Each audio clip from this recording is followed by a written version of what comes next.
నంద్యాలలో ఏర్పాటు చేసిన కార్యకర్తల సమావేశం సంస్థాగతంగా పార్టీని బలోపేతం చేసుకోవడానికి ప్రతి గ్రామంలో కూడా కమిటీలు వేయడం జరుగుతుంది. అదేవిధంగా ఈ రోజు కూటమి ప్రభుత్వం అధికారంలోకి వచ్చినాక దీని కూటమి ప్రభుత్వం కూడా అనకూడదు, ఎందుకంటే ఇది బందిపోటు రాజ్యం లాగా తయారైంది. ప్రజల్ని పలు విధాలుగా ఎన్ని దిక్కుల నుండి దోచుకోవచ్చో అన్ని విధాలుగా దోచుకుంటారు. ఒక పక్క ఇసుక, మద్యము, తర్వాత ప్రతి ఒక్కటి రేట్లు పెట్టి ప్రతి ఒక్క దాంట్లో దోపిడీ అయిపోయింది. ఇలాంటి దోపిడీ చేసే వాళ్ళని ఏమంటారు? బందిపోట్లే అంటారు.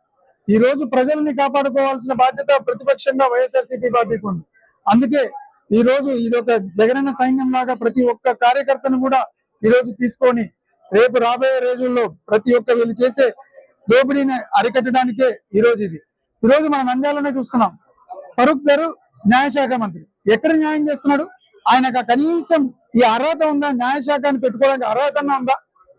ప్రజలకు న్యాయం చేయాల్సింది పోయి పార్టీల పేర్లు చెప్పి విడదీసి ఈ రోజు రైతుల్ని మోసం చేస్తున్నాడు.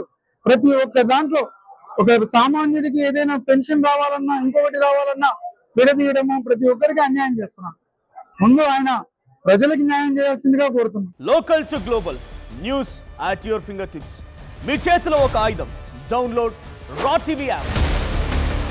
Media legend Ravi Prakash is back.